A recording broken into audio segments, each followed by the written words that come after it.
हमने अभी तक 3 चीज़ें डिस्कस की हैं, जिसमें हमने पढ़ा कि डोमेस्टिक रिलेशनशिप क्या होता है। इसमें केस था D Velusamy versus D पचैमल।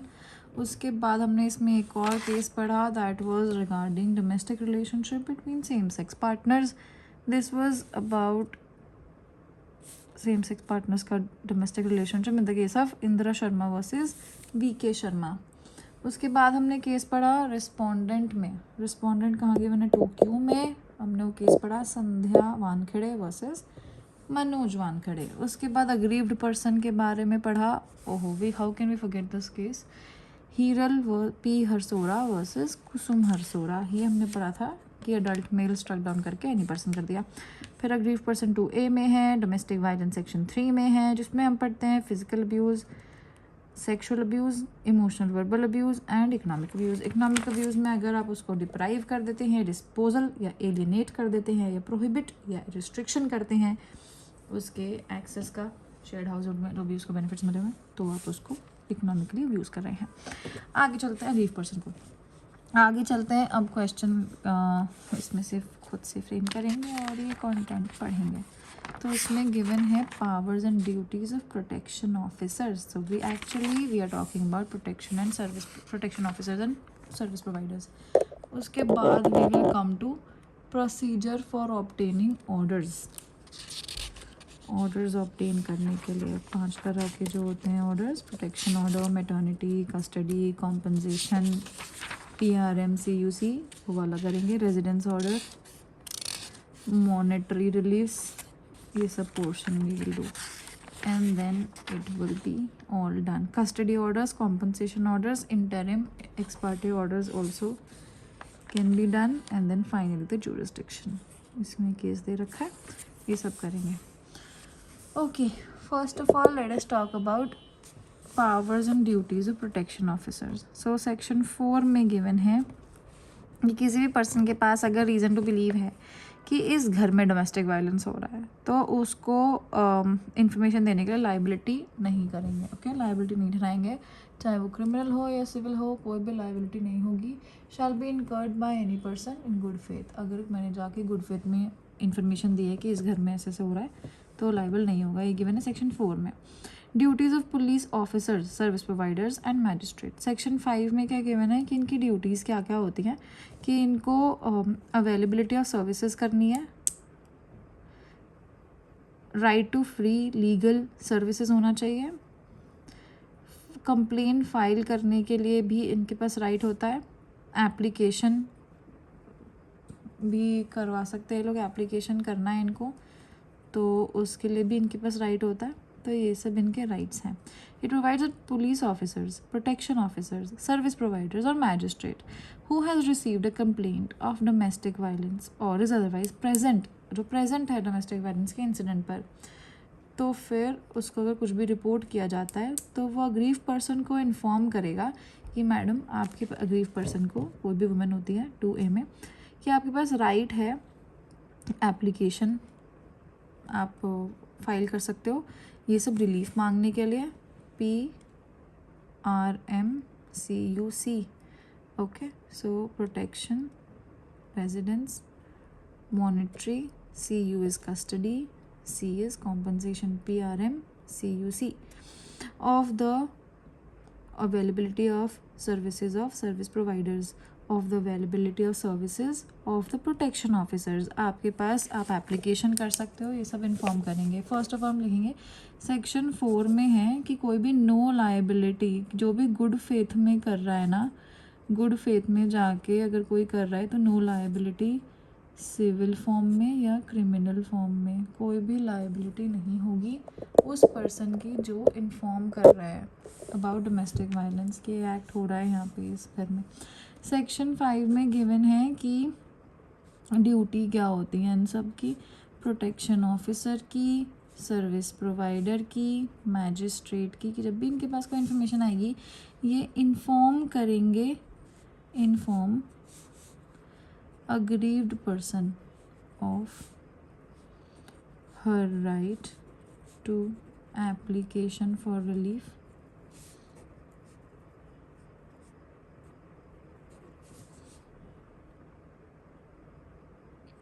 for PRMCUC, compensation order, custody order, monetary relief, residence order, protection order।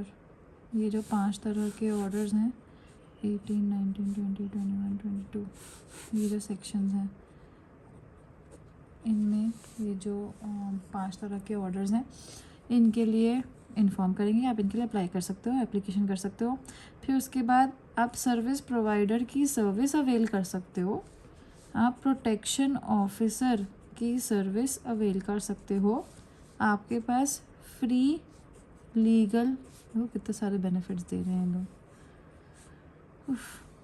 Alright, सो ये सब जो भी ड्यूटीज़ हैं वो सब हम यहाँ पे राइट डाउन कर रहे हैं। उसके बाद कहाँ पे, लीगल सर्विसेज अथॉरिटीज़ एक्ट 1987 का ये। And then offer right to file complaint.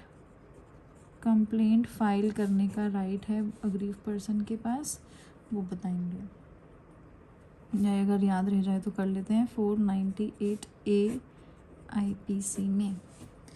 However, it must be noted that nothing in this act shall be construed in any manner as to relieve a police officer from his duty to proceed in accordance with the law upon receipt of information as to the commission of cognizable offence.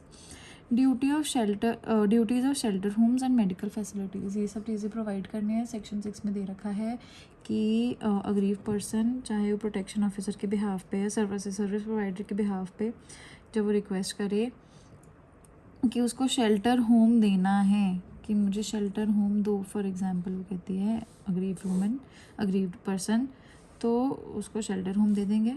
Service provider इसको request कर सकता है, उसको protection officer उसको request कर सकता है, या अग्रीव्ड पर्सन बाय हरसेल्फ कर सकती है। Shall provide shelter to the aggrieve person, तो जो भी पर्सन इन चार्ज है वो उसको अग्रीव पर्सन को शेल्टर होम देगा, अग्रीव पर्सन को रिक्वेस्ट पे। ये गिवन है सेक्शन 6 में, this is section 6। Section 7 provides that कि जो प्रोटेक्शन ऑफिसर है, सर्विस प्रोवाइडर है, request the person in charge of medical facility. तो सेक्शन 7 में मेडिकल फैसिलिटी के बारे में गिवन है, ये हम ऐसे याद करेंगे। ये सब चीज़ें ड्यूटीज़ हैं, okay, these are the duties of protection officer. Duties of protection officer, service provider, magistrate जिसके पास भी कंप्लेन आई है उसकी, कि कोई भी लाइबिलिटी नहीं होगी। सेक्शन 4 में बोला हुआ है no liability in good faith. Section 5 में बोला हुआ है ड्यूटीज़ क्या क्या होती है, कि इनके लिए अप्लाई कर सकता है, सर्विस प्रोवाइडर के एक्सेस है, कि सर्विस की अवेलेबिलिटी है, प्रोटेक्शन ऑफिसर की सर्विस की अवेलेबिलिटी है, ये सब चीज़ बताएंगे। फ्री लीगल एड है, कंप्लेन कर सकते हो आप, ये सब चीज़ें बताएंगे सेक्शन 5 में। सेक्शन 6 में बोला हुआ है कि शेल्टर होम प्रोवाइड करो अगर वो कहती है तो। सेक्शन 7 में बोलो कि मेडिकल फैसिलिटी दो अगर वो कहती है तो, उसके अगर से ज़रूरत है तो। उसके बाद अपॉइंटमेंट ऑफ प्रोटेक्शन ऑफिसर करेंगे, ये गिवन है सेक्शन 8 में। सेक्शन 8 में गिवन है अपॉइंटमेंट ऑफ प्रोटेक्शन ऑफिसर। तो इसमें हम क्या करते हैं कि जो स्टेट गवर्नमेंट है, state government shall appoint such number of protection officers, जितने भी ज़रूरी है, as many necessary in a district, as many necessary in a district, और नोटिफाई भी करना है कि कितना एरिया है, कि इस प्रोटेक्शन ऑफिसर का कितना एरिया है जिसमें अपनी ड्यूटी डिस्चार्ज करेगा और परफॉर्म करेगा। प्रोटेक्शन ऑफिसर जितनी कोशिश कर सकते हैं as protection officer as far as possible shall be women officer, shall be possible shall be women, मतलब कोशिश करेंगे कि वुमेन हो।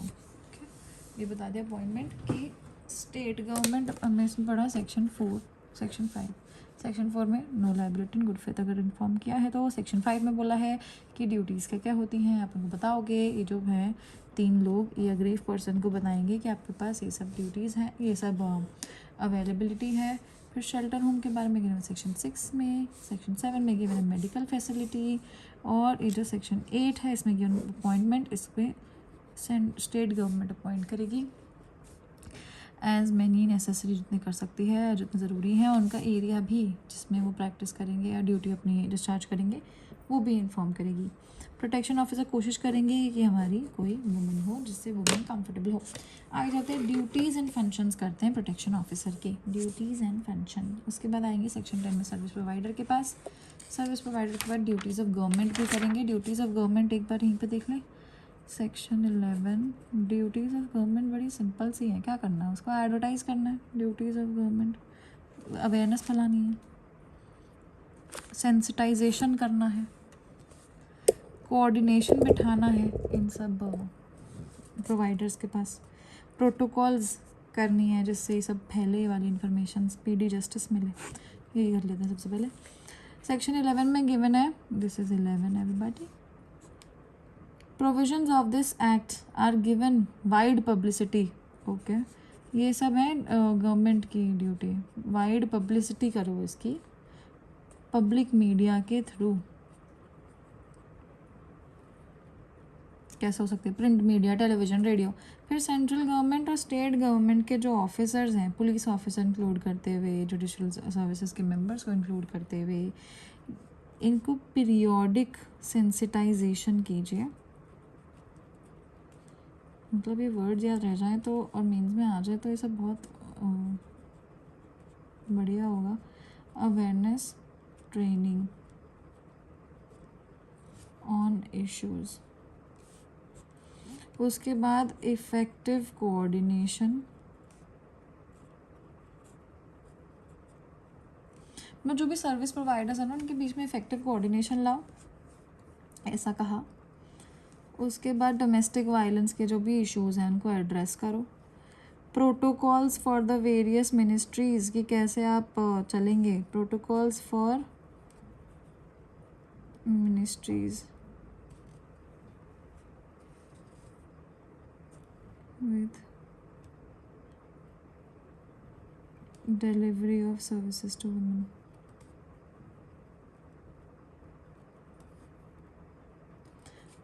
ये हो गई ड्यूटीज़ ऑफ गवर्नमेंट। आगे आ जाते हैं, सर्विस प्रोवाइडर की ड्यूटीज़ करनी है, पावर्स करनी है हमें, और ड्यूटीज़ ऑफ प्रोटेक्शन ऑफिसर करनी है। मैं ड्यूटीज़ ऑफ प्रोटेक्शन ऑफिसर देख लेते हैं, सेक्शन 9 देखते हैं।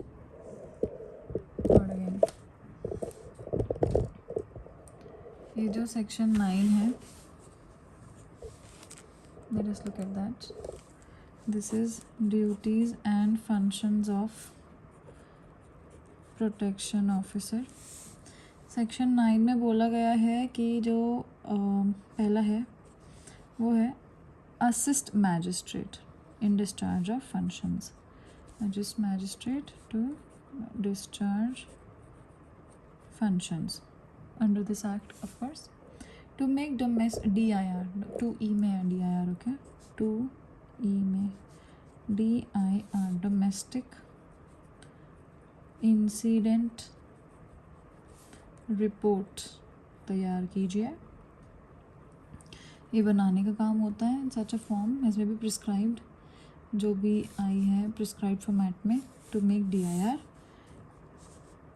टू मेक एप्लीकेशन, अगर अग्रीव्ड पर्सन चाहता है तो, ऑन चाहती हैं तो, on desire of aggrieved person, make application to magistrate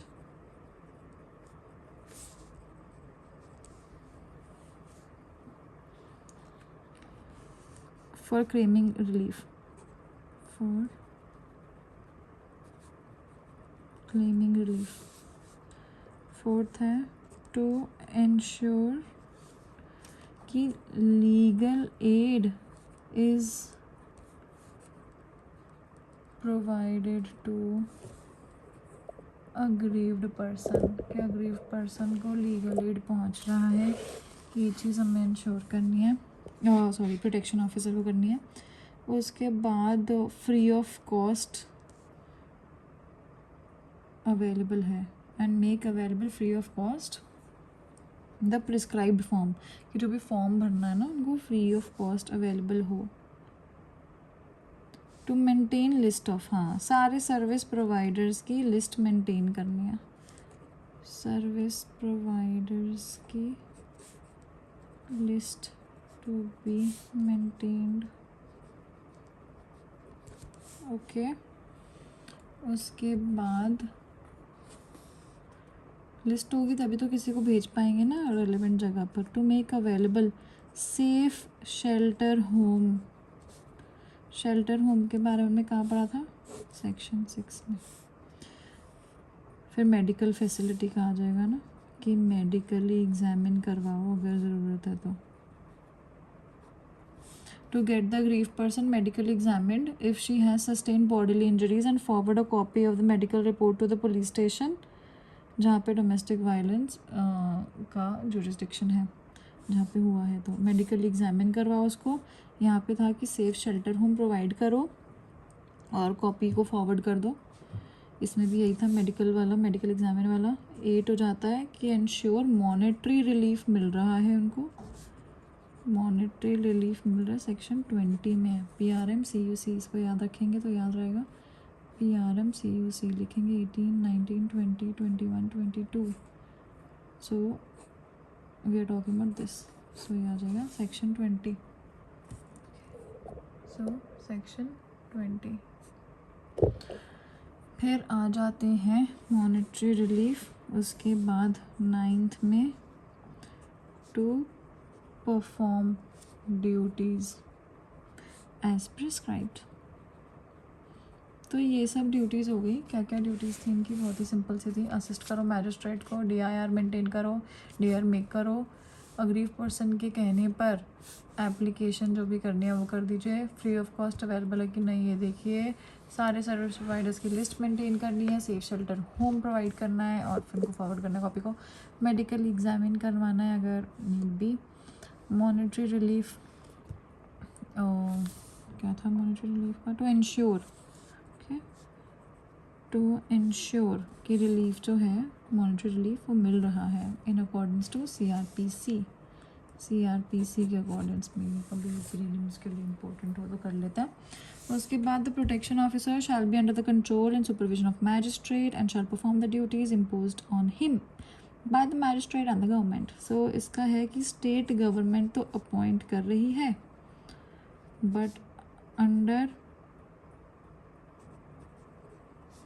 magistrates के कंट्रोल में रहते हैं, हिंदी में लिख लेते हैं, में रहते हैं protection officer. So this is the duties and functions of protection officer. हमने खूब सारे आंसर्स कर लिए हैं इसमें कि प्रोसीजर क्या क्या है। इसमें हमने किया कि सेक्शन 4 सेक्शन 5 में क्या क्या ड्यूटीज़ हैं इन सब की, शेल्टर होम प्रोवाइड करना है सेक्शन 7 में हो गया, मेडिकल फैसिलिटी के बारे में सेक्शन 8 में अपॉइंटमेंट हो गया प्रोटेक्शन ऑफिसर, सेक्शन 9 में हो गया प्रोटेक्शन ऑफिसर की ड्यूटीज़, सेक्शन 10 में अब सर्विस प्रोवाइडर्स बचा है, बस सेक्शन 10 में सर्विस प्रोवाइडर्स कर लेते हैं, और सेक्शन 11 हमने कर लिया ड्यूटीज़ ऑफ गवर्नमेंट जिसमें वो पीरियोडिक सेंसिटाइजेशन करते हैं, अवेयरनेस फैलाते हैं, अवेयरनेस ट्रेनिंग प्रोग्राम्स करते हैं, इफ़ेक्टिव कोऑर्डिनेशन बिठानी है उनको, protocols for ministries with delivery of services to women, इन सब के जो प्रोटोकॉल्स है ना वो भी इनको मेंटेन करने हैं, और भी वाइड पब्लिसिटी करनी है पब्लिक मीडिया के थ्रू। तो ये जो 4 हैं ड्यूटीज़ हमें बताने चाहिए कि अवेयरनेस फैलानी है, वाइड पब्लिसिटी करनी है, इफेक्टिव कोऑर्डिनेशन, प्रोटोकॉल्स और मिनिस्ट्रीज मेंटेन करो, पीरियोडिक सेंसिटाइजेशन करो, ये सब सेक्शन 11 में ड्यूटीज़ ऑफ गवर्नमेंट है। सर्विस प्रोवाइडर्स करते हैं सेक्शन 10 में, सर्विस प्रोवाइडर्स के बारे में गिवन है, उसके बाद इनके पावर्स के बारे में कुछ करेंगे। तो सर्विस प्रोवाइडर्स सेक्शन 10 में है, service provider section 10 provides for registration of service providers. The provider is subject to such rules as may be made in this behalf any voluntary association। पहले तो हम देख लेते हैं, it is talking about voluntary association registered under Societies Registration Act 1860 or company under Companies Act 1956 और कोई भी और लॉ और any other law with object of protecting rights of women, object of protecting rights of women। तो कोई भी voluntary association है, तो हम इसमें आते हैं, कोई भी वॉलंटरी एसोसिएशन है, कोई भी कंपनी है जो प्रोटेक्ट करना चाहती है वुमेन के राइट्स को, लॉफुल मीन्स से of course, okay, by lawful means.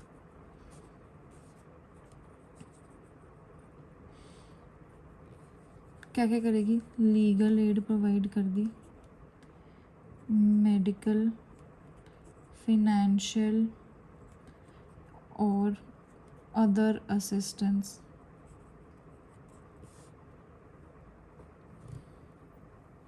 State government के पास इनको रजिस्ट्रेशन करवाना है, स्टेट गवर्नमेंट के पास। फिर नेक्स्ट आते हैं पावर्स ऑफ सर्विस प्रोवाइडर्स पे, then we shall wrap this portion up. इसमें है सेक्शन 10 क्लॉज 2, ये है पावर्स ऑफ सर्विस प्रोवाइडर्स। इसमें बोला गया है कि ये रिकॉर्ड करेंगे, record DIR in form prescribed.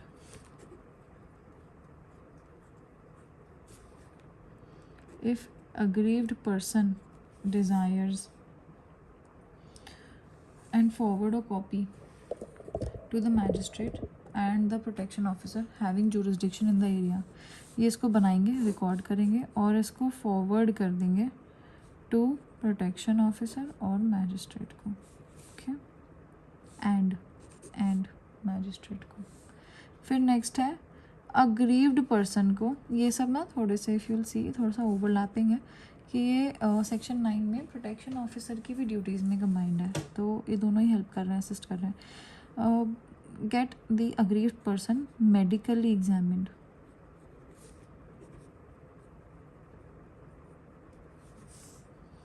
उसके बाद भेज देंगे उधर, और शेल्टर होम। तो यही 3 आ जाती हैं, बहुत ही सिंपल सा, shelter home, medical examine, record DIR, थोड़े से ओवरलैपिंग हो जाता है, जैसे हमने सेक्शन 9 में प्रोटेक्शन ऑफिसर की ड्यूटीज़ पढ़ी थी वैसे ही सिमिलरली ये ओवरलैप हो रहा है।